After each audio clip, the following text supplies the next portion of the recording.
Okay, good afternoon. My name is Sarah Squirrel and I serve as the Commissioner of the Vermont Department of Mental Health. It is my pleasure to welcome you all here today to our virtual youth summit with Governor Phil Scott.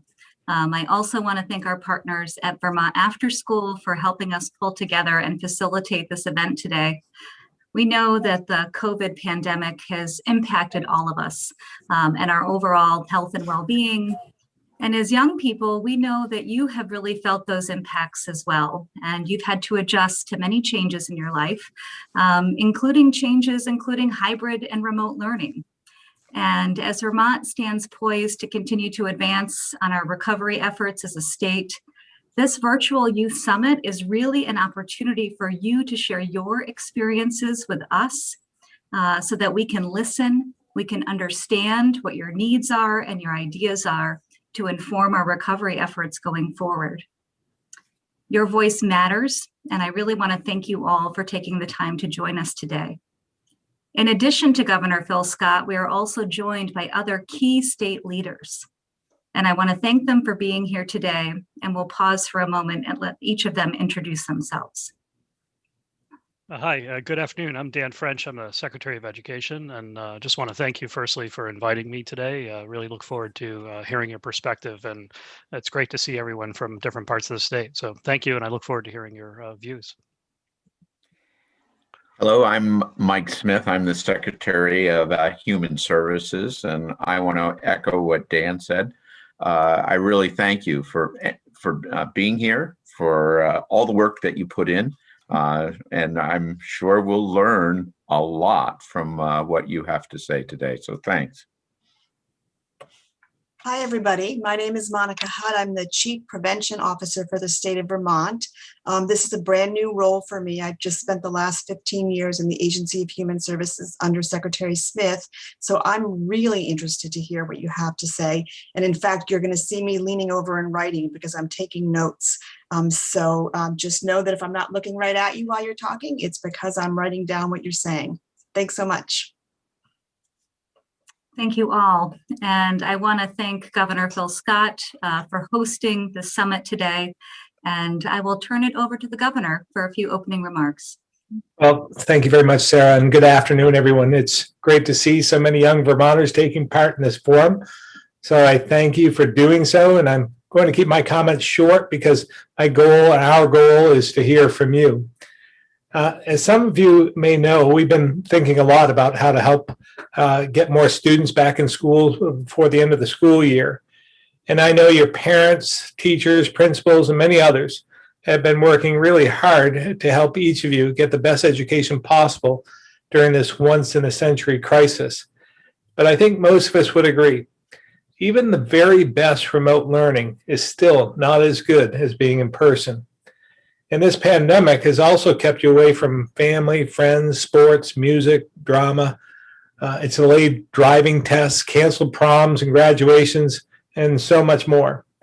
I know how hard this has been for adults, so I can only imagine how tough it is on each one of you. And that's why we've been focused on vaccinating as many Vermonters as we can with the supply we have.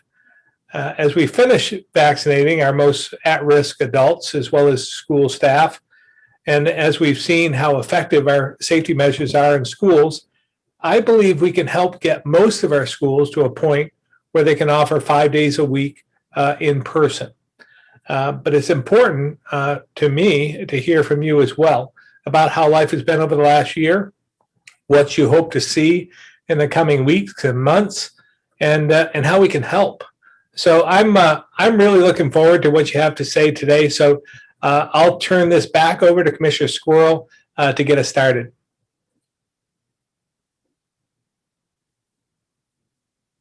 Thank you, Governor. And now I'm going to turn it over to the Executive Director of Vermont After School, Holly Morehouse, who will help us facilitate hearing from all of you. Thank you, Holly. Thanks so much. Thank you to all our hosts and sponsors, and to all the young people. And I can't say how much I appreciate. I know how much time and energy you've put in over the last week to get your statements ready. And as we've been talking out throughout, This is not about a performance. This is not about gaining approval. This is about showing up as your authentic selves and sharing your experiences and your thoughts and ideas. So I'm going to ask Kate from Lamoille County to start us off. Kate? Thank you. Hi there, I'm Kate. I go to Stowe High School. So here's my 2 cents. So I want schools to implement opportunities to openly discuss and process all that youth have gone through once more normal routines are reached. I don't want schools to disregard the trauma that youth have experienced as youth need to process this past year. Sometimes during the pandemic, it has felt like schools do not address COVID-19, and it's almost like nothing has changed. However, COVID-19 has not been easy on anyone, but especially youth, as we are trying to grow up in a time that limits us to generally the walls of our home, school, and an occasional walk. We are experiencing this strange mixture of feelings because we are at our formative years where we are supposed to be exploring the world and growing, but the fear and uncertainty of COVID-19 makes me unable to do so, but also less apt to want to mature. Sometimes it feels like school professionals and adults expect youth to act the same way as we would if there was no pandemic. I feel torn between just not addressing the elephant in the room, trying to ignore all that is happening, and taking time to mourn the romanticized parts of high school that I am missing. It is like, do I power through and only look towards adulthood in the future? Or do I take time to reflect on the major life moments that I'm missing? I just want administrators to help youth feel heard. Though our problems might be limited to missing school dances and third period, our feelings are still valid. I hope that as things progress, schools will provide a place for students to mourn and discuss lots of parts of our youth. As teens, we really are at this crossroads in our lives, and it's only been amplified by COVID-19. So do we abandon our childhood because of how much has been taken away by COVID-19? Or do we allow ourselves time to mourn and take more time to kind of experience our youth or process all that has happened? I really hope that schools will create room for this conversation of acceptance and grief coinciding. Thanks, Kate. We're now going to hear from Shelby from Windham County. Hello. So I go to Windham County High School, the Bellows Falls Union High School, and my speech is more about how kids don't have as much imagination as they used to in the COVID pandemic because they're losing family members, they're staying inside more often, and they have restrictions to where they can be and how they can act in school now. And I feel like if students and teachers alike had more time to play and or use their imagination with children, they would be more happier and a lot more I'm trying to find the right word because I spelt it wrong in my thing. All right, a lot more agile to learning rather than sitting on a computer or sitting at a desk for hours on end. Playing maybe for an hour a day would help their brains work a lot faster and more efficiently towards the things that they need to get going in life. That was all that I really had because I just had to summarize it because I have to get going really quick, but I will be back later and I am sorry for the inconvenience. Thanks, Shelby. Now we're going to hear from Natalie from Caledonia County. Hello, and thank you for giving us this opportunity to speak with you today. My name is Natalie Gafori, and I'm in the 6th grade at the St. John's Ray School. What I've learned over this past year is how important social activities are for me and kids my age, and how much it affects our mental health without them. I think it would be really helpful going forward if we were given the opportunity for safe social activities that would be appealing to middle school-aged kids and would still hold up even with current or future health concerns. It's often that there are activities available for younger kids or projects that high schoolers can do, but opportunities for kids my age are usually lacking. A few examples that are appealing to many preteens in our community could be groups for crocheting, yoga, or drawing. Having the opportunity to learn new skills that couldn't otherwise be learned in school while also connecting with people that have similar interests would be great.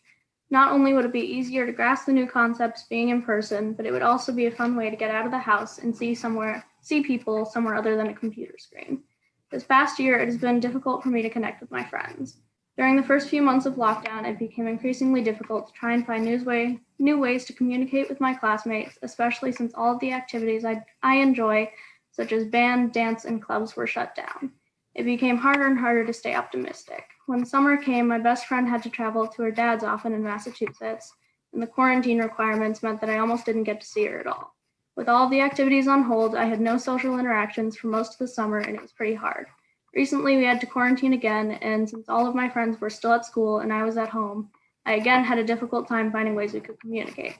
I feel that if we had these types of activities available to us in a safe way, it could really help people who are struggling to connect with their friends or who would like to make new ones. Whether they're looking for people that they have things in common with, they're in quarantine, or just want to spend more time with friends outside of school. Having opportunities like this would be so helpful to kids my age. Thank you again for your time.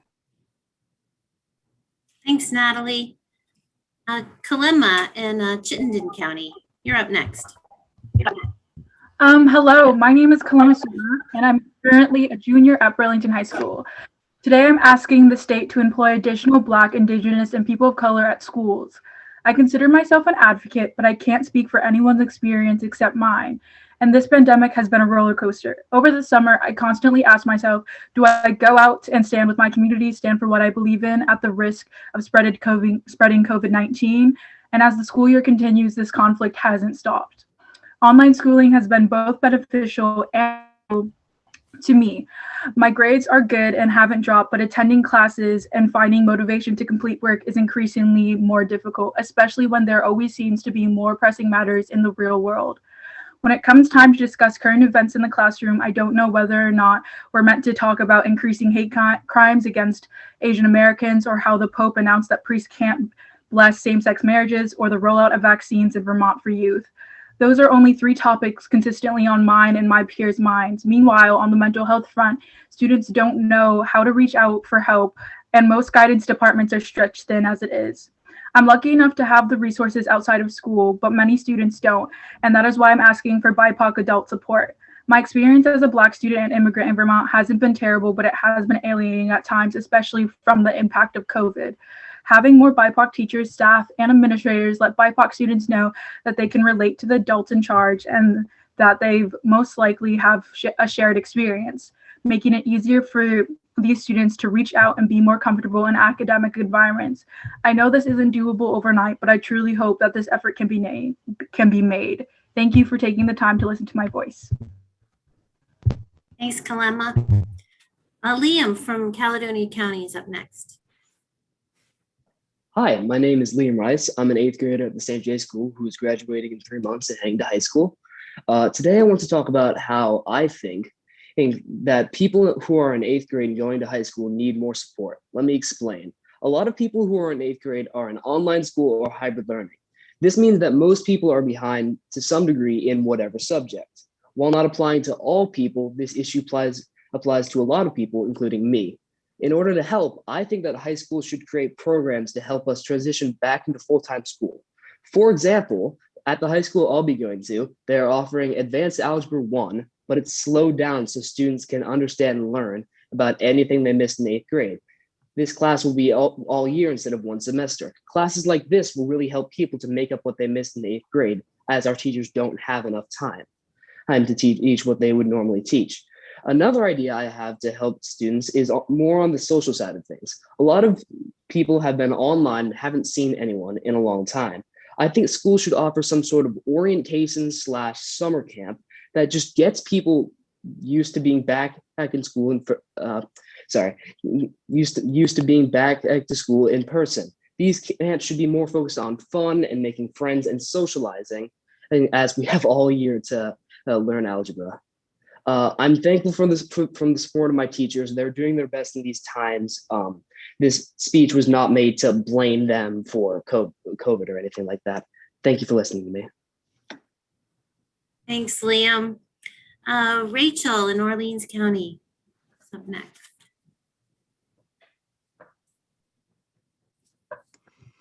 Hello, my name is Rachel Wilhock, and I wanted to say thank you for giving me the opportunity to speak. My request is for further financial support for the Northeast Kingdom Learning Center, NECLS. I believe that this would be highly beneficial for youth across Vermont who don't have access to traditional public education systems. There are many people who don't have certain educational privileges that public schools provide due to circumstances or being educated at home. I was homeschooled for the majority of my life, and as I got older, I began to grow concerned about how I was going to accomplish basic things such as receiving a high school diploma. My mother brought me to Northeast Kingdom Learning Center, NECLS, in Newport, Vermont. NECLS provided me with a way to further my education from financial support to enrolling me in a high school completion program. They helped me get my driver's license, figure out what career I wanted to pursue, and they got me started on early college. COVID-19 may have changed some things, such as having to transfer most classes or meetings online, but NECLS has helped me overcome the challenges that my schooling has faced due to the pandemic. I believe that finding NECLS will be beneficial to youth throughout the Northeast Kingdom of Vermont who are in need of educational opportunities. Thank you for listening. Thanks, Rachel. And now back to Chittenden County and Eliza. Hi, thank you so much for letting me share tonight. My name is Eliza Willis, and I'm a 13-year-old at 7th grader at Winooski Middle High School.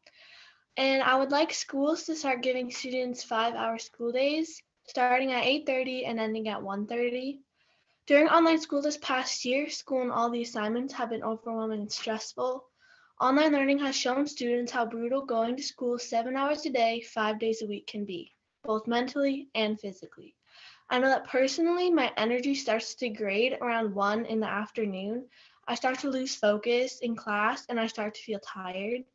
I made a Google form asking students and teachers why they would want to have shorter school days. Most of the students said that if we had shorter days, then they would have more time to do work. When they get home, they would also have more energy at school. Also, after school, they would be able to hang out with friends more. If some students can't get picked up from their guardian when school ends, there should be a teen center where students can hang out till their parents pick them up. This space should make students feel safe and welcome, and food should be provided for any kid that needs it. Students would greatly benefit from starting later. They would get more sleep and their grades would increase for most students. With more sleep, students will be more alert and able to take in more information. An article released in 2017 states that schools around the country would save $9 million a year for taxpayers. So not only would students benefit, but the whole country would. The money saved could be used to hire new teachers and fund new programs or lower tax costs. Thank you again for listening to the concerns of me and my fellow students of Vermont on why we should have 5-hour school days. Thank you.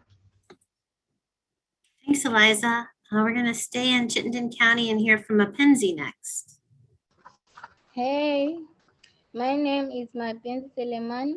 I am from Zambia. Now I live in Winooski and I am new in Vermont. I came here last year, but I haven't been to a lot of places.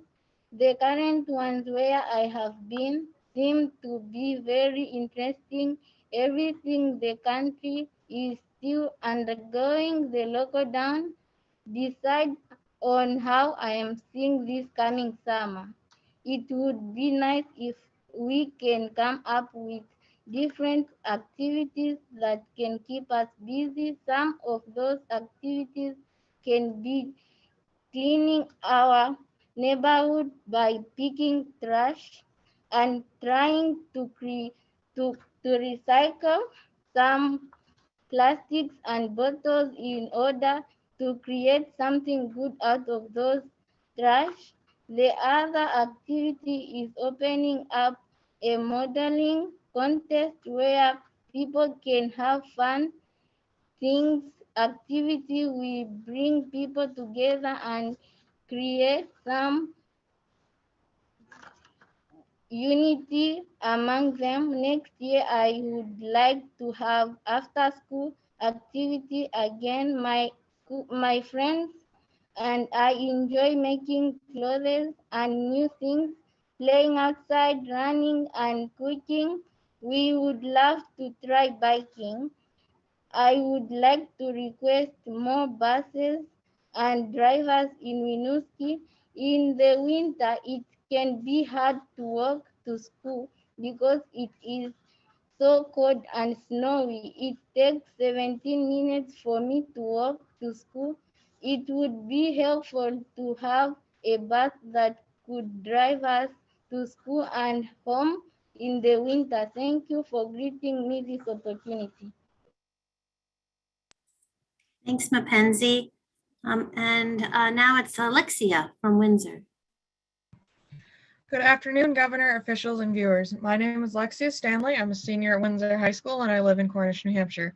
I also have a job at Maniscutney Hospital in Windsor, Vermont. I joined this call today to talk with you all about how my life has changed since the COVID pandemic began. The main topics I'm going to focus on are remote learning and mental health. Thank you for listening. When everything shut down a year ago, I was sad and also scared because at the time, there was very little information about what COVID can do to a person. At this time, I had also started a few new routines in my life. These included learning how to work from home, staying home 24/7, and the other one of which was going to both change and help me in the long run. Because of this change and my mental health being severe, it was hard for me to get motivated to get out of bed and sign into my classes. Going forward, I'd like to see more social interactions be able to happen, such as festivals, small gatherings like barbecues and parties. My hope is that the summer will be able to make some of these things happen. When schools reopen for full in-person learning, the main things that need to happen are a minimum of 3 feet distance in the classroom, masks being worn at all times, and hand washing happening frequently. Thank you for listening and for your time. Thanks, Lexia. Back to Chittenden County for Olivia. Hi, my name is Olivia Pariser. Thank you so much for giving me the opportunity to speak with you today. I'm in 7th grade and I go to Albert D. Lawton Middle School in Essex Junction. COVID has been very difficult and had a very big impact on our mental health. Having to isolate has really limited our social interactions, which are especially important at this time of our lives. It can be very depressing to be alone. Social things like sports and extracurricular activities such as chorus aren't what they used to be, if they still exist at all. We need more opportunities to socialize with others. And I think we also need more support for our mental health, including awareness. Mental health isn't talked about in schools. Some things that I really miss are sports, sleepaway camps, and volunteer opportunities. I think having volunteer opportunities gives us a chance to feel useful since we spend so much of our time sitting alone in front of a computer. I've been hearing talk of having in-person school happening 5 days a week this year. And if it does happen, I think we should have a more gradual transition to give us an opportunity to adjust, because it was a big transition going last year from 5 days a week to entirely virtual school. And I don't think that a sudden transition like that would help us very much right now. Thank you for listening. Thanks, Olivia. We're going to hear from Ben now in Rutland County. Hi, my name is Ben Park, and I'm a senior at Long Trail School in Dorset, Vermont. While we are fighting to protect our physical health, our mental and psychological health can sometimes be laid to the wayside. The pandemic has been hard for everyone, but given our age and geographic isolation, this has further compounded the problems. I've been very fortunate. I've been able to be in person for school for the entirety of this year, but many have not. And as a result, a lot have definitely suffered both psychologically and academically. Not being able to connect with others in person, paired with the stress and isolation of the pandemic, can exacerbate existing issues and create new problems. There was recently a survey of Vermont teens, and around 46% of Vermont teens surveyed stated that COVID-19 has made their mental health worse, and 70% of teens stated that it has worsened feelings of anxiety and loneliness. It is an inherently circular issue. It is hard to be physically healthy while struggling with your mental health, and it is hard to be mentally healthy when you're physically ill. I think these problems go hand in hand, and I believe a greater emphasis should be placed on the social aspects of the pandemic and the mental health of teens. I believe as social beings, especially at this point in our lives, it is really important to engage with others and grow our interpersonal relationship skills. I think the importance of human interaction at this age cannot be overstated, and the social aspect the pandemic is a critical factor for many young adults. Perhaps during the summer, free outdoor programs should be made available in order for youth to socialize and connect in a safe manner. Overall, I hope that the qualitative psychosocial well-being of young adults will be prioritized as much as the quantitative educational outcomes when it comes to government policy in the following months. Thank you. Thanks, Ben. Katila in Chittenden County. Hello, my name is Ketila and I go to Winooski Middle School in Winooski, Vermont. I like going to school 4 days a week. I could not want to go 5 days a week. I like to have Wednesdays at home. It is a good day to rest after school. We play games, we run miles, we read books, we are kind to each other. Next year, I would like to have after school again. Next year, I would like to go swimming. I would like there to be a crossing guard to help us cross the street after school. I would feel safe. Also, I hope that next year we don't have to wear masks in school. I could also like to meet other students outside of my classroom and make new friends. I don't know any people right now. Maybe there could be a program there. Students from Winooski could meet students from Burlington and became friends. Thank you. Thank you, Katila. And now to Windham County and Maya. Hi, my name is Maya Nehawk. I live in Bells Falls and go to Bells Falls Middle School. I appreciate the chance to be able to sit here and talk to you today. This year has been very strange in many ways. As an 8th grader, I was attending school 3 days online and 2 days in person. Just last week, we returned full time, like 4 days a week. COVID has impacted how I socialize with my peers. I always want to know everyone in school, or at least their names and who they are. But this year, I haven't gotten the chance to do that. We have a new student in our grade, and I haven't had the chance to get to know him yet because he wasn't in my cohort. There are so many people that I haven't seen in a little over a year now that I'm not able to talk to. I miss being able to see my friends in and outside of school. On a positive note, some aspects of the hybrid schedule have been useful. I say this because I like to talk to my friends and I get distracted very easily, and I have done a lot better in school this year than I have in the past couple of years with smaller group sizes in the classroom. Being in school is a safe place for some students that could potentially be in a bad situation at home. And at school, they know that they are safe and around other people that care. Maybe that's the only time that they do get to communicate with other people outside of their house. As we move forward towards a full reopening of Vermont students in planning for the fall, I would ask that those involved in making the decisions consider the impact that COVID has on students and prioritize the mental health of all youth. Thank you for your time. Thank you for your time. And thank you, Maya. And now to Franklin County to hear from Emma. I'm a freshman in Richford High School. I moved up here during coronavirus, and that was hard for me because I didn't really get to meet anyone. There was one person who messaged me who's in my grade, and if she hadn't, I don't think I would really know anyone because while we're in school, everyone's learning. You're focusing on the schoolwork, and you can't really go to gatherings or meet anyone outside of school because of it.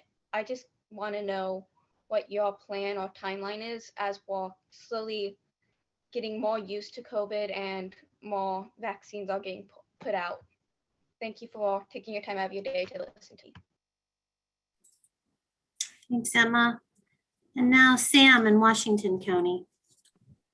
Hello. Thank you for your time and everything. I'm Sam Brondike from Montpelier, and what I wanted to talk about is the importance of school sports during the pandemic, or just like sports in general. It doesn't have to be school sports. I think that it's important because I've noticed that in my own community, well, there have been several outbreaks linked to sports of COVID, obviously. The cases spread and they caused my school to go virtual for a week or so. And I think it's really important that school sports happen safely. From my own experience as an athlete, I've found that that during times like this where it's kind of hard and confusing, sports can be a great way to like forget about problems and just be like happier and feel better in general. Sports are also like a great way to connect, and they need to continue in a safe way. Thank you for listening. Thanks, Sam. Grace, you're up next from Windham County. Hello, my name is Grace Warriors, and I'm from Bellows Falls, and I attend Bellows Falls Union High School. First off, I would just like to thank you for holding this event for giving me and other youth an amazing opportunity. Although I know that many youth have struggled during the pandemic, I wanted to bring light to the fact that some students are actually doing better due to quarantine, remote learning, etc. Personally, I struggle with severe social anxiety, and it makes it difficult to learn in person when my senses are being overloaded. This causes immense stress for me and leads to my mental health declining. That's just one of the reasons I'm so very thankful for being a fully remote student. I am able to complete all my assignments, and I am able to pay attention in class without being overwhelmed by anxiety. I have a clear mind when I'm not at school, and it results in mental health improving immensely. And it also results in me being able to perform my academic best. Being a fully remote student allows me to be more comfortable because I'm at home. Even small trips to the store can be difficult for me, so not having to go to school decreases the amount of anxiety I go through, and being at home allows me to feel the most secure. I also find that I actually have more time to get my work done because I'm not being distracted by the environment around me. And there are some classes, such as band, that you can't really attend virtually, which gives me about 90 extra minutes to work on my assignments for other classes. I think that for a post-COVID world, it would be a good idea to have the option for students to have a couple days a week to be at home and learn remotely, as to prevent them from getting overwhelmed. So even though all these great things are happening for me, there are also some negatives. A negative is that when I do go in public, which because of the pandemic is rare now, it is much harder than it used to be because I got the habits and skills I had learned before. Saying all this, I believe it would be extremely beneficial to youth if the state provided funding for schools and/or libraries to hold quiet social groups after school where students can read, paint, or any other quiet activity. Even though there would be people at these events, it would be in a smaller group and it would be much quieter. From this, I believe that students who struggle in social situations would be able to socialize without being overwhelmed. This wraps up my story, and thank you for listening. Thanks, Grace. Maddie in Rutland County, you're up next. Hi, I'm Maddie, and I just want to say thank you for listening to what I have to say. I live in Fairhaven, and I'm in 8th grade and go to Fairhaven Grade School. So my school used to have a whole lot of after-school activities and a lot of activities throughout our school day to make it more fun. It was something that I looked forward to, and I know a whole lot of my peers did like those too. And then COVID hit us, and now that we are full-time in person, all we really do is sit in one classroom all day long. And there's not a lot to look forward to during the school day. not being able to enjoy school and socialize with friends has like taken a big toll on a lot of us, and we feel lonely and down a lot. And I have a question: how can we bring back some more enjoyable activities so students will look forward to coming to school, and how, most importantly, how can we keep it safe? Thanks again. Thanks, Maddie. Liam in Chittenden County. My name is Liam Redmond, and I'm a senior at Essex High School in Essex Junction, Vermont. I was invited to this call for my involvement in the Vermont After School organization in developing a Vermont Youth Council. One of my most passionate issues is fighting for youth voices and youth empowerment. I serve as the youth co-chair of the board of directors at Essex CHIPS. Essex CHIPS is a local nonprofit here in my community of Essex Junction that provides a safe space for local elementary and middle schoolers to come to after school, providing them with homework help, pro-social activities, and mentoring programs. We've done our best during the pandemic to engage these kids from their home locations by hosting fun programs such as writing competitions and cooking events. Having volunteered at CHIPS regularly for 4 years, I've seen firsthand how important teen centers such as CHIPS are to these kids. Aside from benefiting the youth, CHIPS is a crucial program for parents, but most especially working single parents who can't pick their child up from school when it ends at 3. CHIPS is open until 5:30. Funding for teen centers has disappeared. Youth centers such as CHIPS have gone down from 30 to 14 statewide. The COVID-19 pandemic has only promoted the closure of these organizations. As a state, we need to show we support youth engagement and empowerment. I ask that you consider allocating more funds to organizations such as CHIPS. We need to open more in every community. CHIPS is a strong model and an excellent example of a place that is necessary for youth to gather safely. We're going in the wrong direction. We need to open more teen centers. Instead, we are seeing a decrease. As a state, we need to intervene now and play a role in financially supporting these centers across Vermont. Thank you for taking the time today and attention to hear me out. Thanks, Liam. Mackenzie in Rutland County. Good afternoon, everyone, and thank you all for listening. My name is Mackenzie Smith. I live in West Rutland, and I'm a junior at Long Trail School in Dorset. I'm here today as a student council president, a member of a peer emotional support group, but more importantly, I'm here as an activist for youth mental health. I hope together we can create and fund an online resource for all youth residing in Vermont, regardless of medical insurance and family income, to access professional counseling and guidance.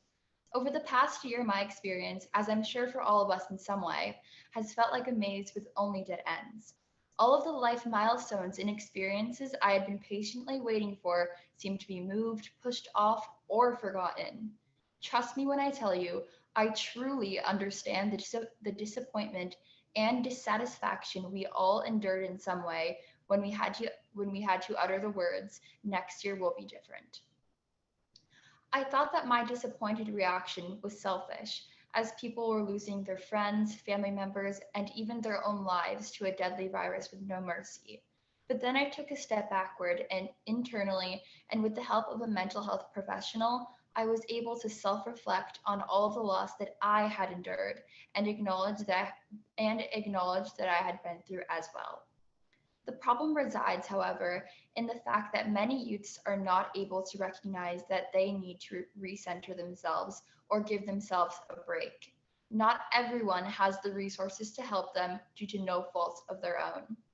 I'm sure all of us can agree that in this period of isolation, we needed the mental support of others more than usual. And with an online platform for Vermont teens to access professional counseling regardless of medical insurance and family income, Vermont youth will be able to access the mental support that is essential in times like these to proceed in the journey for self-expression that youthhood is all about. I thank you for listening.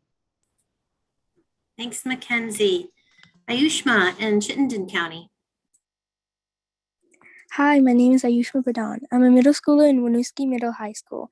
I want to start off by thanking you for this amazing opportunity. I will be keeping my camera off due to my slow network connection.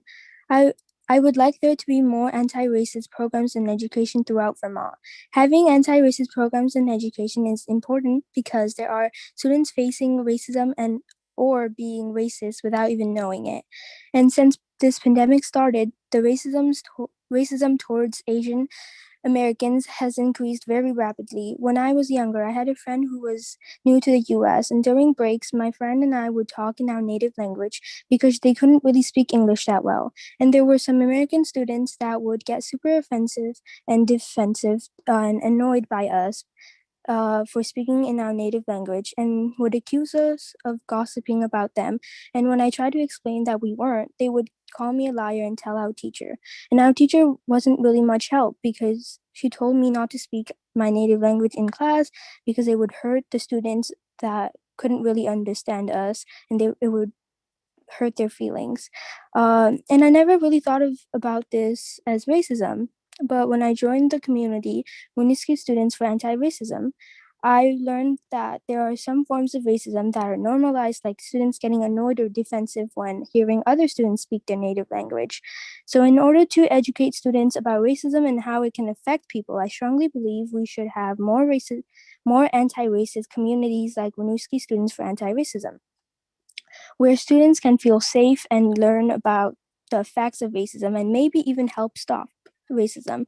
I think that there should be two different anti-racism communities, one with the whole community, such as teachers, staff, students, parents, and one with only student members and maybe alumni members as well, with no teachers, because as a student myself, I know that talking about your feelings or racism you've experienced or witnessed in front of teachers or adults can be super scary. I really hope that in the future there will be more programs and education around racism. Thank you again so much for this opportunity to share. Thanks, Ayushma. Brett from Caledonia County.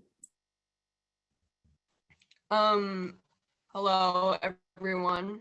I'm Brett Wallingford, an 8th grader at the St. Johnsbury School in Vermont. Thank you for letting me have this opportunity to speak here at the summit. My main objective is to shine a light on domestic abuse happening to students spending more time at home due to the pandemic. I'd also like to cover how this can be helped, which I will come back later to in my testimony. I don't personally have any experience with domestic abuse, but I know people who do sometimes don't have chances to discuss it and can be voiceless. Calls to abuse hotlines have risen dramatically since March of 2020 when the pandemic started, some as much as 300% in countries. Even then, violence within a household is often not reported at all. With children and parents spending more time in their homes, conflict can be more frequent. Many students prefer to be at school, clubs, or different houses to avoid this, like staying with friends or doing after-school activities. Now, with the restrictions, this isn't as possible. Though I'm not a victim or survivor of abuse, this topic is very close to my heart, and I felt something needed to be done on a larger scale. Ideas I had that could potentially help students include local 24/7 hotlines that specialize in older students / teens, the options for students to choose to come 5 days a week instead of hybrid school, and weekend-long clubs or study groups. I appreciate the consideration of my suggestions. Thank you for listening and giving me this time to speak. Thanks so much, Brett. Asia in Chittenden County is next. Hello, my name is Asia. I go to Winooski High School. I'm a senior there. Thank you for your time. Today I'm going to talk about the unique need new American student need when going back to school. Students across Vermont have faced a lot of disruption in their education because of the pandemic. This pandemic has affected all of us. Students of different ages, races, backgrounds, and interests. There's one group of students who are very familiar with education disruption in Vermont, New American and refugee students. The New American community is vibrant in Vermont, but this group of students has unique set of needs. As we go back to school full-time, there will also be new arrival students for different part of the world, from places like Congo, Nepal, Tanzania, Burundi. When we go back to school, these students will need support getting placed in appropriate classes. These students come in Vermont with different education level. When they come here, they are wrongly placed in a different level of class. They need to be heard and understand, and so that the school can support them with their education, their academic goal, rather than then sliding them back.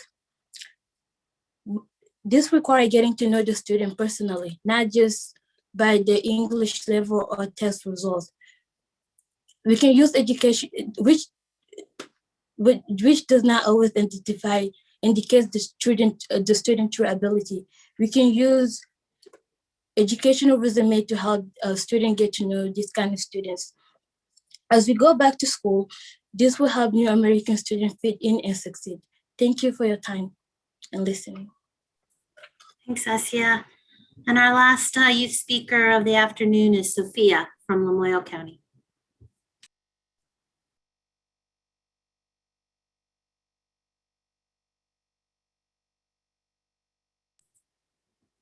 Sophia, I think you're on mute.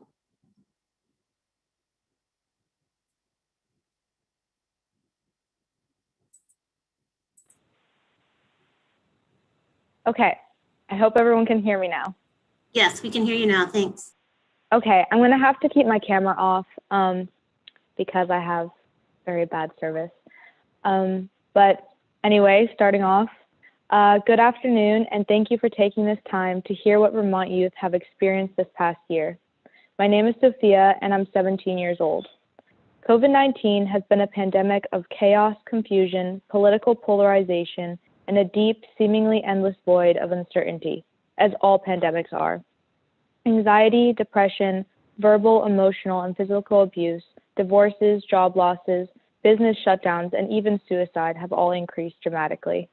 People and families have been torn apart by the controversies of vaccinations and testing, as well as other COVID-19 statistics and data, such as controversies around world leaders and organizations. On top of all that, as a country, we have seen our fellow humans of beautiful Black, brown, and indigenous skins be beat down and treated as no human beings ever should. Despite all of this past year has also been a time for moral reflections of who we are and where we stand as individuals in these troubled times. We have found ways to adapt, positive ways to cope, and focus on the essentials of a healthy human life: food, water, shelter, and relationships, both at a small and large scale. Personally, I have come to realize how much I took human touch for granted. I have become more aware of the climate crisis we are facing, and I have been more conscious of my everyday impact on the planet, our beautiful Mother Earth. I have seen Black, white, and brown communities come together to raise awareness, seek justice, and declare love. And now it is spring, at last. It has been a year of all the above, of pain, suffering, love, change, and an overall global reset. Perhaps all of this was for the worst, perhaps for the better. There is no wrong or right answer. For we are all unique and have different perspectives. We may all have skeletal frames, beating hearts, and breathing lungs, but our values, passions, backgrounds, and life journeys remain our own. And that's the beauty of a human life. I hope that as birds begin to chirp and sing, buds turn to leaves, and flowers begin to bloom, that we can all, as a community and as a world, take a deep breath in and exhale all past regrets, traumas, fears, doubts, and sufferings. I hope to see more people getting together, to see more children playing in the soil, grass, and trees. I hope to see more people growing their own food, supporting one another, local businesses, and the rest of the Vermont community. I hope to see more kindness, compassion, understanding, and minimization of the material and mental things that no longer serve us. Above all else, I hope to see more laughter, joy, happiness, gratitude, and spirit, the aspects of being human that help us grow, transcend, and flourish as individuals and as a species of planet Earth. Thank you.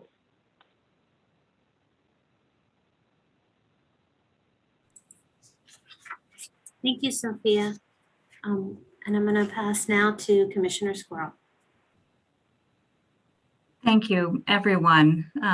Your words have been incredibly inspiring and grounding all at the same time. I'm going to turn it over to Governor Scott. Well, again, thank you all for getting involved and speaking with us. I know I really appreciate your stories and how you feel about this pandemic. I can assure you my team will be taking these ideas and feedback back with us as we continue helping the state move forward. And we're truly grateful for all you do. And I hope you keep up the good work. As well, I just wanted to commend you as I'm listening to each and every one of you. I talk a lot about character, integrity. I talk a lot about civility and respect. And the common theme that I heard, regardless of different points of view, was just the empathy, the compassion you have, and again, the way you go about it, the words you use are inspiring to me and give me great hope for the future. So thank you all for taking this time. You did a wonderful job, and I hope you continue to speak to others as well, because your stories are important, because you're the future. Thank you, Governor Scott, and thank you, everyone. As the governor noted, I want to thank you all for your participation today, for your eloquence, your honesty, and your bravery in sharing your experiences, your thinking, and your ideas. Your voice is absolutely critical as we move forward, and your needs and your ideas really should be our North Star of accountability in terms of how we move forward as a state. And I want to thank everyone who has also tuned in to listen today. Thank all of you for your participation, and that will conclude our summit for today.